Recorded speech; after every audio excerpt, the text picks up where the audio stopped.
जंगल जो दिन में सुंदर नजर आते हैं, रात को वही डरावने हो जाते। अंधेरे में गुम, आवाजों से घिरे हुए, कहीं सियारों की आवाज तो कहीं कीड़ों की आवाज, और कहीं ऐसी आवाज जो हमें पहचान में नहीं आती, ऐसी आवाज जो इस दुनिया की लगती नहीं। दिन में जो पेड़ बड़े और सुंदर नजर आते, रात में वो अंधेरे में गुम ऐसे लगते हैं जैसे कि कोई पेड़ बाहें फैलाए खड़ा है और किसी भूले भटके को ढूंढ रहा है जो उसके पास से गुजरे और वो उसे इस अंधेरे में समाहित कर ले। नमस्कार, मैं बीके राव कहानियां लिखता हूँ, उन्हें सुनाता हूँ, और आज इसी अंधेरे से, इसी जंगल से आपके लिए लेकर आऊँ एक कहानी।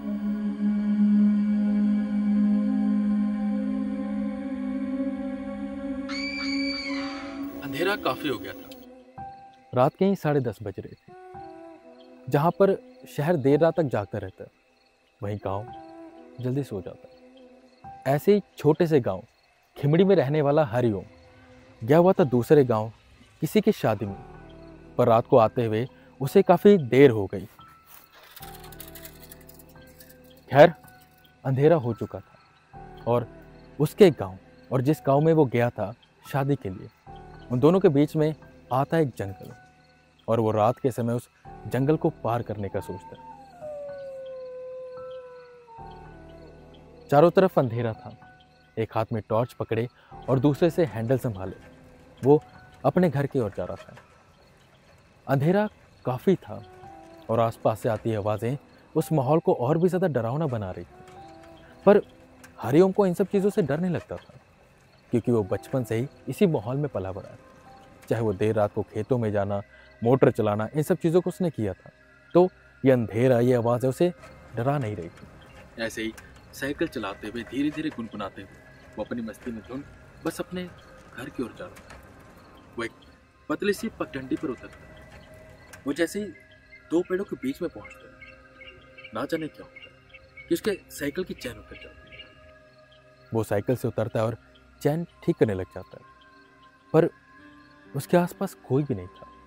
पर किसी के ना होते हुए भी कोई था उसके पास जो उसे देख रहा था, जिसने उस पर नजर बनाई हुई थी। खैर, हरिओम चैन ठीक करता है, साइकिल पर बैठता है और जैसे 2 पैडल मारता है, फिर से चैन उतर जाती है। हरिओम के बिल्कुल भी समझ में नहीं आता कि ये कैसे हो रहा है। हरिओम फिर से उतरता है।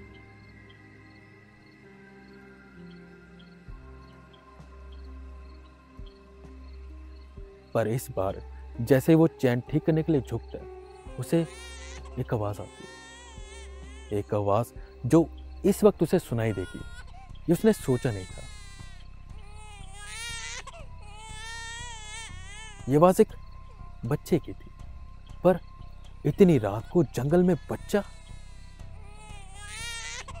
टॉर्च इधर उधर घुमाते हुए वो अपनी नजरें दौड़ाता है और ढूंढता है कि आवाज कहां से आ रही है। ये आवाज उन्हीं 2 पेड़ों के बीच से आ रही थी। धीरे धीरे कदम आगे रखते हुए हरिओम उस पेड़ की तरफ जा रहा था, पर किस पेड़ की तरफ से आवाज आ रही थी, दाएं या बाएं पेड़? वो इधर उधर टॉर्च घुमाता है। इस बीच उसे बार बार लग रहा था कि कोई उसे देख रहा है, किसी ने उस पर नजर बनाए हुए, पर निडर वो टॉर्च को बाएं पेड़ की तरफ करता है और उसे एक ऐसी चीज दिखती है जो उसने सोचा नहीं था कि यहाँ पे होगी। एक बच्चा, पर इतनी रात को बच्चा यहाँ पर, सोचने वाली बात है। और हरिओम भी यही सोच रहा था। वो उस बच्चे के पास आता है और यहाँ वहाँ देखता है, इस आस में कि शायद उसके मम्मी पापा या कोई होगा जो उसे यहाँ पर छोड़ कर गया, पर वहाँ पर कोई भी नहीं था।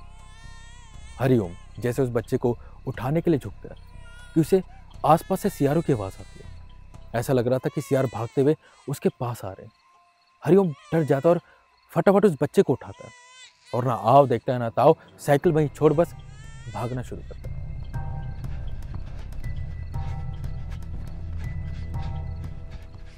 तेजी से कदम आगे बढ़ाते हुए वो पता नहीं बस जंगल से बाहर जाना चाहता था। ऐसा लग रहा था कि वो सियारों की आवाज उसके पास आती जा रही, और ऐसा लग रहा था कि वो सियार किसी भी पल हरिओम को पकड़ लेंगे। वो तेजी से भागता हुआ, हांफता बस आगे बढ़ता जा रहा था।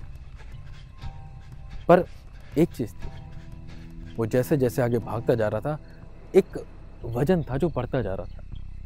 उसे ऐसा लग रहा था कि जैसे जो गोद में उसने बच्चा पकड़ा हुआ है वो भारी होता जा रहा है। पर सियारों की आवाज और पीछे से भागते हुए वो आ रहे थे, तो हरिओम इतना नहीं सोचता। वो भागता रहता है, भागता रहता है।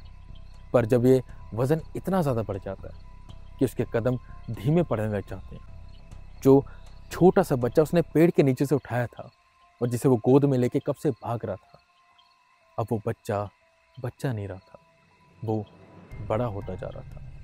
इतना बड़ा कि उसके पैर जमीन को छूने वाले थे।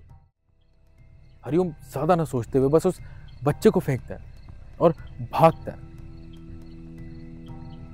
उसे इतना पता चल गया था कि यहाँ पर कुछ तो गड़बड़ है, इस जंगल में कुछ तो गड़बड़ है। वो भागता जा रहा था, अपनी पूरी जी जान लगा वो बस भागता जा रहा था। उसे पीछे से आवाजें आ रही थी, सियार की आवाज, उस बच्चे के रोने की आवाज, जैसे वो उसे बुला रहा हो कि मेरे पास आओ। और कोई था जो उसका नाम बार बार ले रहा था, हरिओम, हरिओम। पर हरिओम को एक बात याद थी कि अगर रात के समय आपको कोई भी पीछे से पुकारे तो आपको पलट कर नहीं देखना। और उसने यही किया। वो तब तक भागता रहा जब तक वो कच्ची सड़क पक्की सड़क नहीं हो गई और वो जंगल से बाहर नहीं आ गया। जैसे वो जंगल से बाहर आया वो जमीन पर गिर गया, और जैसे वो जमीन पर गिरा उसे उस जंगल से एक आवाज आई, किस्मत वाले हो, बच गए। अगर मेरे पैर जमीन को छू जाते तो आज तुम भी इस जंगल का हिस्सा बन जाते और मेरी तरह ही ऐसे राहगीर को ढूंढते जिसे शिकार बना पाते। आई होप आपको आज की कहानी पसंद आएगी और यह एपिसोड भी पसंद आया होगा। अपने फीडबैक ज़रूर दें और ऐसी और कहानी के लिए इस चैनल को सब्सक्राइब ज़रूर करें।